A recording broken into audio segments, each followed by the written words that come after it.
6 weeks of college football down, 8 left to go. Welcome into Got It Covered. Giovanni Heater alongside Raza Umarani with you. And Raza, we're back to talk college football and make our picks once again.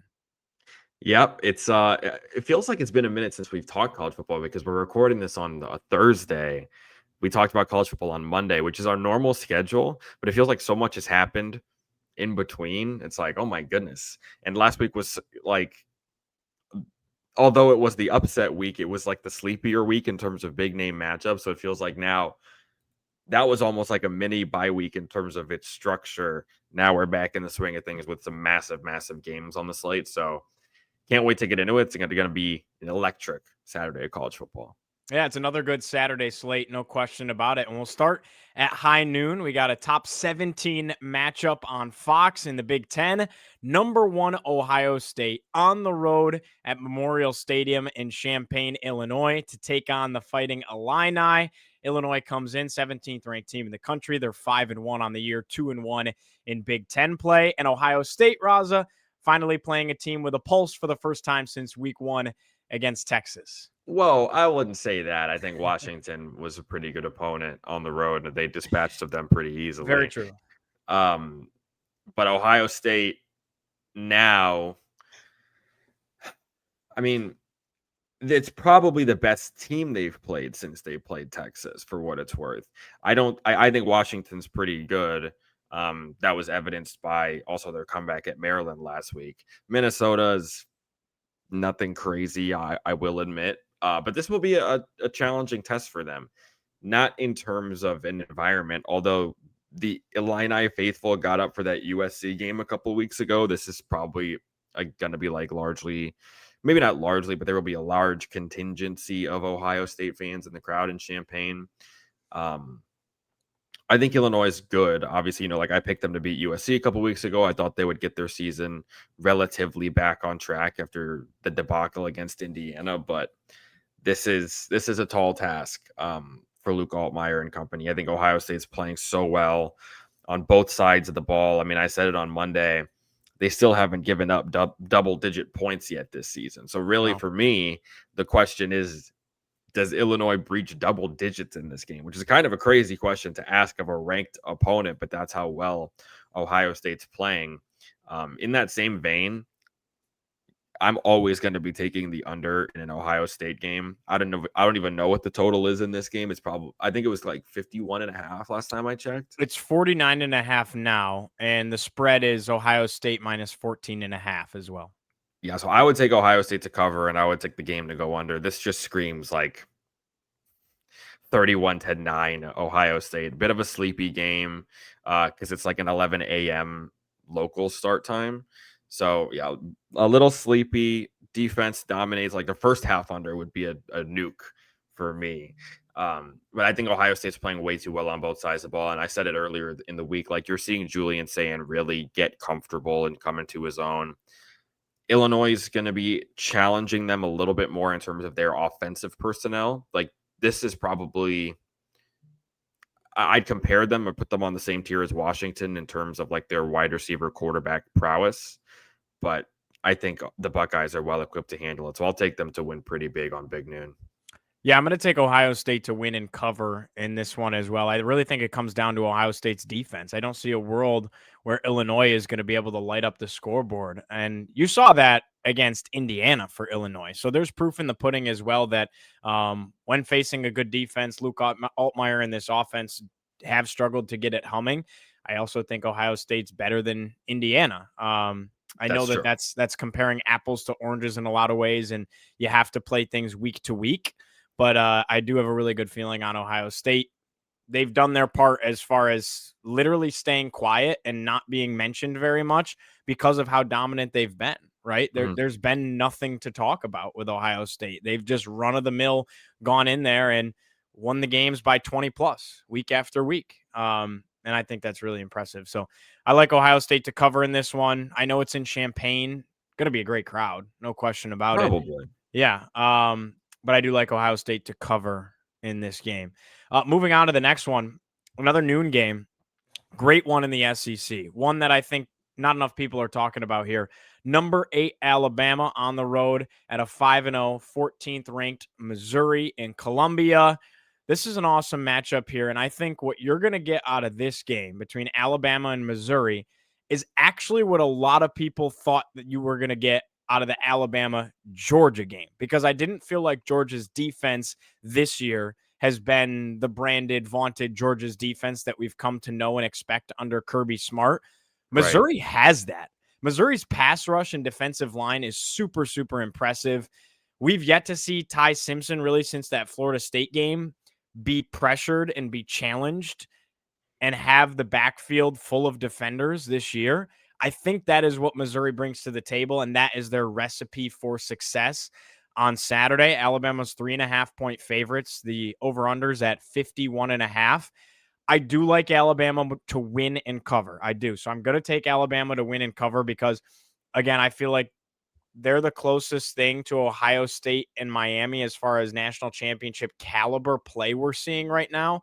And the Right. reason I say that is because of how impressive the offense has been, one, and two, because of the teams they're doing it against. They're battle tested. Every week, Alabama's playing somebody impressive, whether it's Georgia, whether it's Vanderbilt, what have you. I see them doing it again this week, but I do think this is arguably the most impressive defense that they've played so far this year. I think that there's obviously a path for Missouri to win this game. I mean, Missouri is, talk about a team that's flown under the radar. Yeah. It is Missouri. The way they've been playing on both sides of the ball, to your point, Gio, like their defense is really getting after it, but their offense between Bo Perbula and, in my opinion, the best running back in college football, Ahmad Hardy, they are a load. Like they are Yeah. a lot to handle for anybody. I mean, watching Ahmad Hardy this year reminds me of watching Ashton Genty in 2023, not 4, Mhm. 2023, where everybody recognized that he was one of the best backs in football, and this just complete bowling ball and hard to bring down. But nobody was watching Boise State the year before Genty won the Heisman. More people watch Missouri, obviously, because they're in the SEC and they've been in the top 25 the whole year. But this feels like the game where Ahmad Hardy becomes a household name, so to speak. I think a lot of people are going to see him and be like, how have we not been talking about this guy for longer? I'm really excited to see that, especially against this Alabama front, which did not really let Georgia run the ball or anything crazy the last time, or the 2 weeks ago when we saw them. And again, against Vanderbilt, they did a fantastic job as well. So these are teams that are playing each other almost at the most inopportune time. It feels like they're both really, really in form coming in here. That makes it really tricky. Like your gut and your brain tells you to pick Alabama because it is Alabama. The way they're playing, it's Ty Simpson. Are they really going to drop another game here before like the home stretch of their season? But the fact of the matter is, I mean, you said it, like Missouri is one of the better teams that they'll play, Yeah. particularly on defense. I think the Tigers actually find a way to pull this one out. I Wow. think it's close. I think there's a reason you've seen the line movement that you have. Alabama opened as like touchdown favorites in this game. Now it's down to close to a field goal. Like I think the place is going to be packed out. I think it's going to be electric. We saw Missouri pull off a couple upsets like this last year. I think they find a way to get it done. I think they rely on Ahmad Hardy. He gets 25 carries, 30 carries maybe in this game, and he goes bonkers, and Wow. Perbula does the rest. And I think that Missouri wins this on like a walk-off field goal or something. You're drinking the Eli Drinkowitz Kool-Aid, are you? Yes, I am. I'm There you I'm go. I'm drunk. No, and I don't blame you. I don't. I just have been so impressed with Alabama, and I Yeah, felt me like too. Kalen DeBoer flipped a switch after that Florida State loss culturally within that program. Doesn't even look like the Alabama of last year either. It feels like this is almost a new chapter for Kalen DeBoer and company. I don't know. I'll tell you this. If Alabama gets through this week and their offense still looks the way it's looked the last 2-3 weeks, I don't know if Alabama's going to lose a game the rest of the season. Like that's how impressed I've been with their offense. I don't think there's a quarter. I mean, we just had our last episode. We had our midway point Heisman update, right? And I said I Mhm. think Ty Simpson's going to be the one winning it in New York City. Right. So I'm going to go Alabama, but I hear you. I hear you. And why would we agree? It makes it not fun. Exactly. I mean, I'm just you brought up the almost taboo year 2007 a couple of weeks ago. Like we could be. I mean, I'm just saying it's been a chaotic college football season. This could add another layer to the chaos. You want layers of chaos where a top 10 list starts to look like 2007, not exactly with the exact teams, but with the caliber of program historically that's going to be in the top 10 and Mhm. already is at this point. You want crazy chaos? What if Indiana beats Oregon? And that's the next game we're talking about here. 3:30 kick. It's out at Autzen Stadium in Eugene. Number 7 Indiana treks on the road to number 3 Oregon. Awesome game. The Ducks are 7.5-point favorites. The over/under spread is, or the over/under totals at 55.5. I mean, what more could you ask for? This is a soap opera of a football game, I feel like, because you got your big, mighty Nike Duck program. You got your Cinderella from a year ago playoff team and Kurt Signetti's Indiana crew. You got a farce, a sitcom, a soap opera of head coaches in Dan Lanning and Kurt Signetti. You have an awesome quarterback matchup here in Fernando Mendoza on one side for Indiana and then Dante Moore for Oregon. You just have two very fascinating football teams that I think we've both become high on. We weren't super high on really either of them coming into the year. We thought Oregon would have a good year, Mhm. not as good as it's turned out. And then Indiana, we really wanted to see if they could turn it over into year 2, and they're better this year than they were last year. I just find this game to be nothing short of awesome. Yeah, it's it's gonna be amazing because these head coaches are psychos, and I love it when Psycho. psychos play each other. Um, I mean, I said Oregon would go 11-1 with the one loss being at Penn State, but even then, I didn't think they would be like as dominant as they had been through the first few weeks before they went to Penn State and won a couple weeks ago.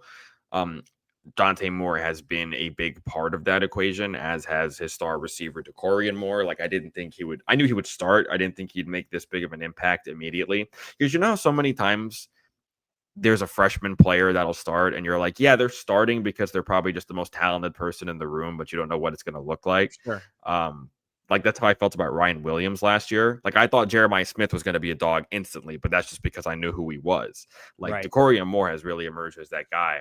And then, like you said, on the other side, Fernando Mendoza, Elijah Surratt, like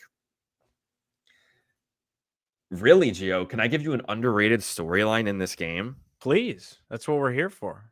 Winning quarterback becomes the favorite to go first overall in April. Okay. I thought you were going to say winning quarterback becomes the Heisman frontrunner. That too. If they put together, they kind of go hand in hand. Yeah, they I do. think. I think back, Gio. This is a completely. Do not think. Do not think, take this as a one-to-one comparison. I think back to 2019 LSU against Alabama. Alabama. Yeah. That was when Burrow really separated himself from Tua as the guy who should go first, the guy who should win the Heisman, and LSU separated themselves as the contender in the SEC that year. Yep. Obviously, this is different because Ohio State is still in the background lingering in the Big Ten. But if one of these quarterbacks goes out there with 75% completion, 350 yards, 3 touchdowns, no picks, everybody is projecting them to go number 1 to the Jets on Sunday morning. So I think it's fascinating. I cannot wait. I can't wait. You know I love Indiana. Yeah. You know I love Mendoza. It's been my guy for over a year now. Dante Moore is a dog. And obviously, like I said, these coaches are psychos. I think that each of these teams is coming off a bye, right? So the rest and Right. travel thing, you can kind of nullify it. Again, we've seen teams go to the West Coast and win. We've seen West Coast teams come to the East Also, and they're win. not, Indiana's not as far as, full blown East Coast. That's true. It's probably like a It, 4-hour flight, though. I'm You not know what I'm saying it's saying? close. Yeah. And you're still dealing with the time change. Yeah. So I'm not terribly concerned about that because I also think that Indiana is such a well coached team. They're not going to let that get to them like James Franklin did last week. But Autzen is a very, very difficult place to play. And Indiana, for what it's worth, in this 2-year stretch, hasn't really gone on the road and won a game like this. I know they just beat Iowa at Kinnick Stadium, but Kinnick and Autzen, listen, Kinnick is great. It's a tough place to play. Autzen Different. is different. Right. I agree. Autzen's probably one of the 10 toughest places to play in the country. The place is going to be electric even for a early-ish 12:30 local start. I have no question that Indiana will be in this game from start to finish. I love the number for Indiana at what 7.5. I Yeah. think it's respectfully a bit of an absurd number. I thought this would be much closer to 3.5 than 7.5. Yeah, I love the number for Indiana.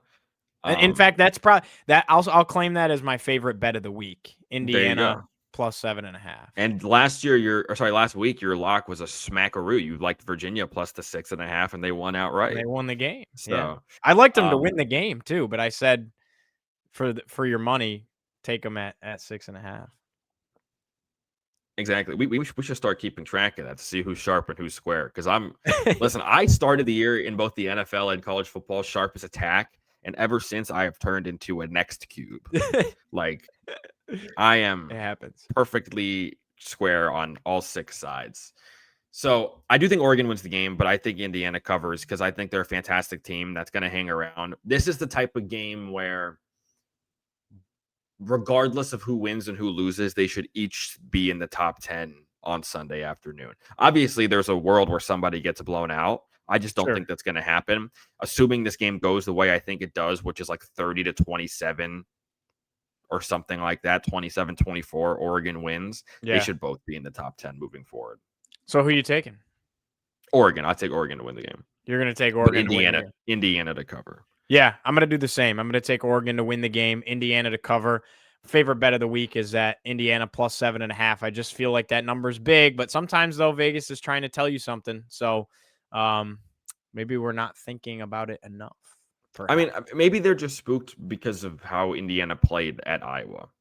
You know, but like Iowa's defense always is going to muck things up. I more look at how Indiana played against Illinois. That's fair. You know what I mean? That was a huge game, and I get it was at Indiana's place, and they didn't have to go to Champaign.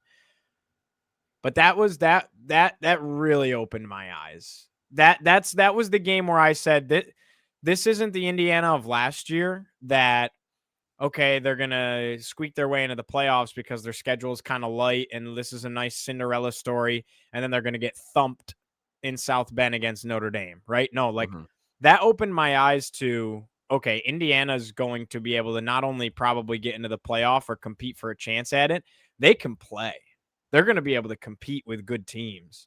I think you're going to see that here because I think there's no question that Oregon's a playoff team at this point, in my eyes. I just don't see a world where they're not. I think they're going to play for the Big Ten title. I agree. But here's Indiana's chance to prove that they can play with a team like that. And they become the front runner to play Ohio State because they would be undefeated in the conference, whereas Oregon would have a loss. So, yeah. But still, Indiana has to go play Penn State after this. So, like, this is arguably a bigger game for Indiana than it is for Oregon. That's valid. Yeah, Oregon has some wiggle room. Oregon bought itself. I mean, you talked about it. Stockpiling. It's not the NFL, but stockpiling wins early. Oregon's that you can fall back on. Oregon's in great shape right now. All right, so we're both taking Oregon to win, Indiana to cover. The Red River Shootout, and we'll call it nothing else on this program. 3:30, of course, in Dallas, Texas, at the Cotton Bowl. Number 6 Oklahoma against unranked Texas. If you would have told me coming into this game, Raza, one team would be 5-0 and a top 10 team in the country, and the other team would be 3-2 and unranked, you'd say, oh, yeah, Oklahoma, couple of losses, Venables' seats feeling toasty, and how about Texas? Looking like a serious national championship contender. Wrong. Wrong. Quite. In fact, the roles have reversed. Probably no John Mateer here. It looks like it is going to legitimately be a game time decision. If I was a betting man, I would not expect to see John Mateer. Even if you do get John Mateer, this is a hand injury. What are you getting him at? You getting him at 60%? Exactly. You getting him at 80%? It's a throwing hand injury, isn't it? I do not know the answer to that question, but I'm pretty sure it is. It I would could be make the wrong. most sense because if it was the other hand, they'd probably doctor it up a little bit and throw him out there, right? That's yeah, that makes sense. So it's got to be a throwing hand injury. From what I have read, if Mateer goes, the spread's looking like because Oklahoma's favored by 1.5 right now, Yeah, and that's considering Mateer to be there. the line is doing the cha-cha slide right now. It's to the left. Take it back Right. now, one hop this time. Like it's going all over the place. From Get it what I wherever. understand, If you can get whatever side you're on at plus money, do it. And if it's not currently at plus money, wait yeah, because it will be. yeah.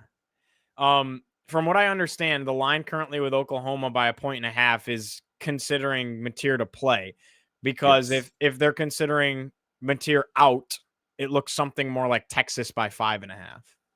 Really? That's what I read. That's what I read. Wow. So Yeah, because it's again, it's bouncing back and forth. Like last time I saw it yesterday, it was Texas -1.5. yeah, So are they trending towards Mateer to play? Possibly. I would take Texas at plus money right now. I'll be totally honest with you, and not expecting Mateer to play. And you said it best, Joe. Even if he does, what do you get? Unless they're on the flip side, maybe downplaying it with the whole in the spirit of and he's fine. gamesmanship, and he's good to go, and they're just keeping Texas up at night. Yeah. Um, to be honest Venables with has you, played it Gio, masterfully all week too. He's not said a yes, word. ever since he got hurt, to be honest with Yeah. you, and they lucked out. They played Kent State. Like, Yeah. um, to be honest with you, though, I think regardless, arguably, even if he was fully healthy, never got hurt in the first place, this is gonna sound crazy because I've been dogging them all year. I'm taking Texas to win this football game. Um, Really. yeah, and I like Oklahoma quite a bit. Again, regardless of if it's Mateer or Hawkins at quarterback. Think about how many times you talk about the roles being reversed, right? Yeah. But if you take the time machine back 5, 6, 7, 8 years, this was a normal place to be in. Baker Mayfield against Sam Ellinger, Right. Kyler Murray against probably also Sam Ellinger. Probably. Oh, we lost Raza for a moment. He's probably gonna rejoin us. Difficulty. Raza, you were continuing about Sam Ellinger playing the likes of both Baker Mayfield and Kyler Murray. Yeah, I'm just saying it felt like Sam Ellinger was there for 15 years. Um, it's a situation we've seen before, right? Where Texas was the underdog going into the game because they weren't having the type of season Oklahoma was having. Now, granted, those Oklahoma teams were supremely talented. So is this Oklahoma team. And similarly, those Oklahoma teams had a Heisman contending quarterback, or in those cases, a Heisman winning quarterback. But because it's this rivalry, because it's Red River, because these programs hate each other so much, it could just go either way. You even think back to a couple years ago where Texas came in as the top 5 favorite, right? Coming in off of the heels of beating Alabama. That was the year Texas wound up going to the college football playoff. But their one loss was Red River. It was Oklahoma. So like anything goes in this game. I will always take the underdog in Red River, like no matter what happened. I know there was the one year where this game finished like 49-0, which was a bit of an aberration. But in this iteration with these coaches, man, I think anything goes. So regardless of who suits up under center for Oklahoma, I'm gonna take Texas very, very apprehensively. Obviously, I'm not a big fan of Arch Manning, and I think there's quite a lot of work that needs to be done. Like at least in those upsets, the upsetting team had competent quarterback play. I would hesitate to call Arch's play competent, but if he can just, this is a huge ask, avoid the mistake, don't force it, don't throw it into triple coverage or whatever. If Sark can hammer home, like, bro, you got to play safe or we're not doing anything this year. Our season's already on the fritz. We're unranked for crying out loud. And let the defense do the rest. And I know the defense hasn't been playing up to par either. I think, honestly, Gio, this is a situation where you could see a lot of points on the board. I like Oklahoma's defense quite a lot, but you could just throw everything out the window here. So I'm going to take Texas as long as they're an underdog, to be honest. And even if they're not, I just think they find a way to win. You can throw everything out the window in a rivalry, and I agree with you on that front. It's taking everything within me to not pick Oklahoma. If John Mateer was in this game, I'm taking Oklahoma and I'm running to the bank with it. But I don't know that John Mateer is going to be in this game, and I don't know what version of him you're going to get if he is in this game. Mm-hmm. I'm going to go Texas, and it comes down to this. It is desperation mode for the Longhorns. There's no more room for error at all. Zero. Zilch. They essentially, as far as national championship aspirations go, have to win out. Now, I don't think that's going to happen. In fact, I could see a world where Texas finishes like 8-4 in the regular season, if not worse. Like, that's the schedule they play. Welcome to the SEC, right? But I just think they live another week, right? Desperation mode. To your point, the underdog in Red River and the question marks with Mateer on the other side for Oklahoma. I'll take Texas to get it done. I don't know where that faith comes from because I really am not confident in Texas. I think I'm placing all of my faith in the hands of Steve Sarkisian because I'm not confident in their quarterback play and I'm not confident in their defense. So what am I confident in? Sark? I Or guess so. just the fact that they're going to be playing with a desperate edge, and Yeah, Oklahoma in a way is comfortable. there's almost like this is just such a vibes borderline superstitious play because there's nothing tangible that I can reach out and be like, yeah, that's the reason why I'm picking Texas. It's just like I think Texas wins the game. That's just I'm leaving it at that. So you could look between the lines, you can look at the quarterbacks, you can look at the injuries, you can look at the coaches, but the fact of the matter is I'm just like, yeah, I'll take Texas. If I'll take Texas. I think if Oklahoma does win, though, for whatever reason, I see two worlds. Either it's a close game and Texas wins the close game, or Oklahoma throttles them and wins by like 2 touchdowns. That's what I see. That's very possible. I also think like the Like upsets are going to essentially, continue to Texas is happen. going to show up or they're not. Period. Yeah, and they haven't shown up this year, really. Right. So maybe this is it. If there's ever a time to do it, it's now. It's now. All right, let's go rapid fire throughout some other games on the slate here to wrap up our picks. Place I want to start, 7 p.m. game. This is going to be a fun one. In College Station at Kyle Field. Florida's in town to take on number 5 Texas A&M. The Aggies are 7.5-point favorites. Over-under set at 46.5. You know what Florida did last week and how Florida was able to get on a run at the tail end of last year. Do they challenge Texas A&M in this game, or is the atmosphere in College Station way too much in the Aggies' role as 7.5-point favorites, Raza? Probably the latter. Yes, we know what Florida did last week. Yes, we know what Florida did last year, but consistency has always been the problem. And I think I touched on it on Monday when we talked about how last week's games went. Like Texas A&M, I think, is playing defense at a very high level right now. It's just that the Notre Dame game kind of skews our perception of it. Notre Dame's offense is also really good. Like that's probably the best offense Texas A&M will play this year. Florida's offense is not going to play at the level I think they did last week against Texas. And while I still like Florida's defense to step up and make some plays and maybe limit A&M scoring, this could be a game closer to what we saw with like A&M and Auburn, for example, where I think it's a little low, a little more on the low scoring end. I just can't trust Billy Napier, DJ Lagway to get this done on the road in this type of spot. Think about what they did at LSU. Yeah. Very similar caliber of opponent, particularly defensively, but A&M's got the offense to kind of run away with it. So I think A&M wins this game pretty comfortably. I take them to cover the 7.5. Marcel Reed, man. They got a heck of a team in College Station, too, with those pass catchers. Love Casey Concepcion. Remember when he was playing at NC State back in the day? Yeah, did some disgusting things to the Virginia Tech. Didn't he? I was in the building for that.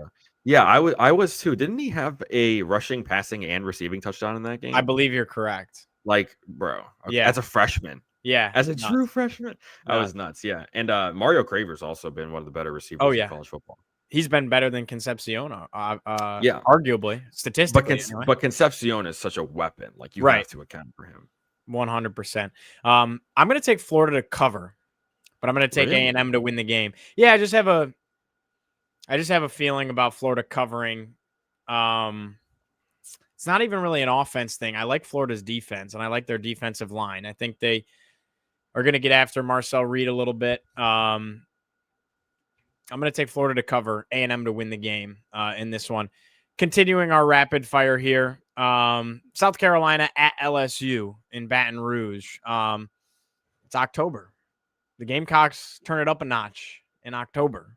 Yes, they do. In recent years. Shane Beamer and company going to go to Baton Rouge and get it done, or are you like LSU? LSU's 9.5-point favorites. That feels like a large number to me.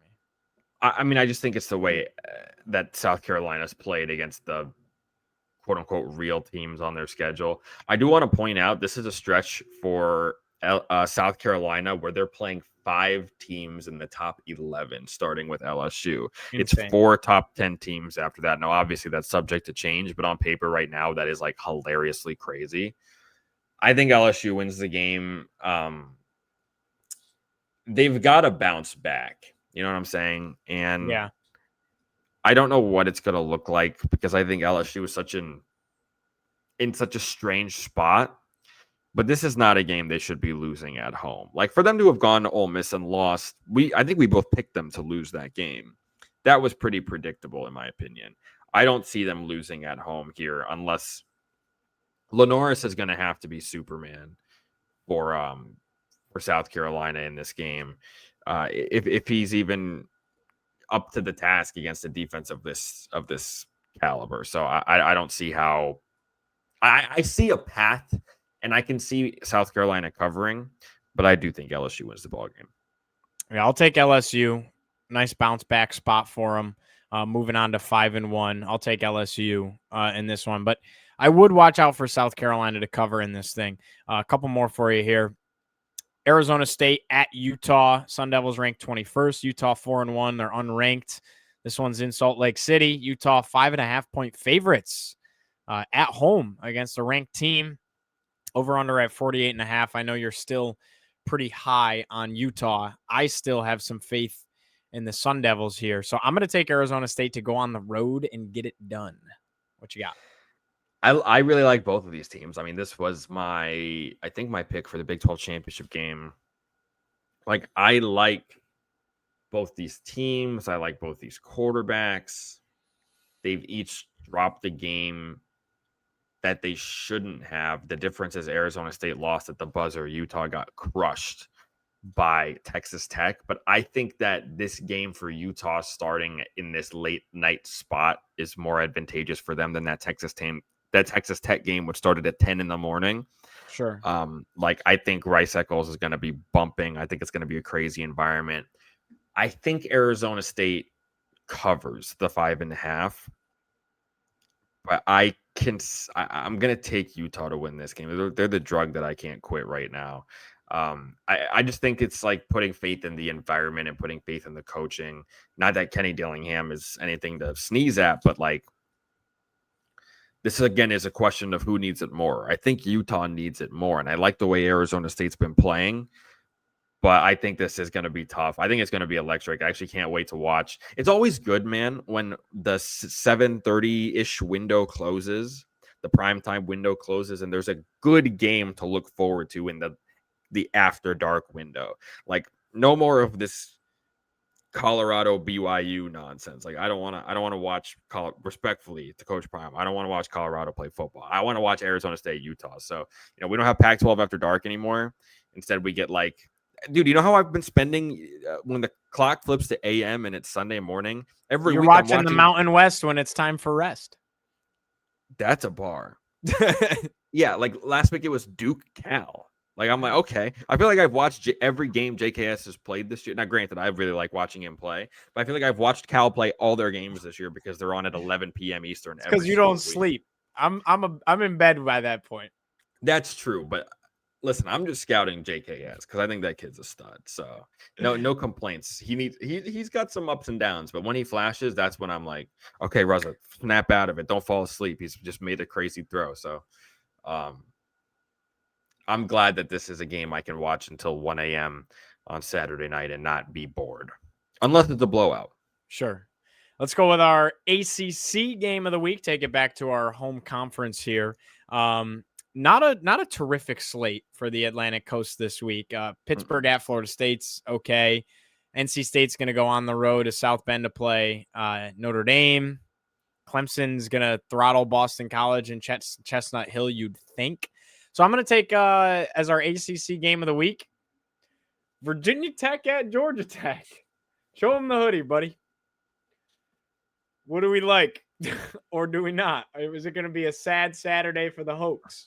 Yeah, I think it will be. I think Saturday's loss against Wake Forest this past Saturday was a little tough. I have no doubt that maybe Tech can rally the troops a little bit, but Georgia Tech's a really good team. They've kind of been playing with their food a little bit. We know what happened in the Wake Forest game. Right. Is Georgia Tech a little overrated at 13? Maybe, but they are a supremely talented team. They're going to be able to run the ball, I think, really effectively against Virginia Tech, because you never know what run defense you're going to get out of the Hokies. Like any given week, everything is so different. I think the key to Tech staying in this game is obviously to stop the run, Haynes King and Jamal Haynes, but also like the offense needs to figure it out a little bit. And I think that's going to be a little tricky against this Georgia Tech defense. I know Robbie Ashford just killed them, but Robbie Ashford and Wake Forest played well against Tech too. Yeah. So unless they play, similarly to what we saw against NC State, but just eliminate the mistakes, they need to be able to run the ball as well.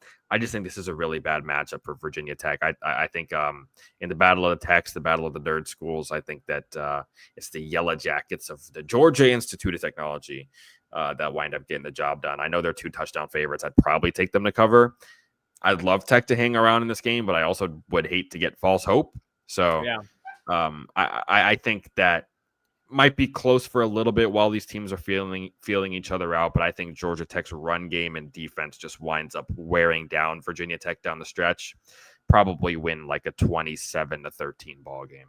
Yeah, I'll take Georgia Tech to win. I'll take Virginia Tech to cover in this thing. It's a big spread. I like the way the Hokies just feel like they have a little bit of a new life with the interim staff and Philip Montgomery injecting some juice back into that locker room for those that are sticking around. So I'll take Virginia Tech to cover it and lose the game to Georgia Tech. Interesting. 7 out of the 17 ACC teams have a bye this week. No Miami this week. No Virginia this week. No Louisville this week. No Wake this week. No Cal this week. There's 2 more. So no Syracuse this week. So that means there's 1 more. But you get the gist of teams with a bye this week in the ACC. So pretty much outside of Georgia Tech and Florida State, none of the teams at the top are playing this week. No Virginia, no Miami. So yeah, and then you have one non-conference matchup where Notre Dame is playing NC State. That game's going to be a rout. Right. Notre Dame might score 70 in that game. I mean, holy cow. They might. Where can the people find us, my friend? They can find. Oh, also Wake Forest is playing Oregon State. I forgot about that. So 2 non-conference games. Weird. Oh, okay. Why so is Wake Forest doesn't have a bye? My bad. Why are they going to Corvallis on October 11th? Like what? In any case, they can find us at Got It Covered FB on all social media platforms of your choosing.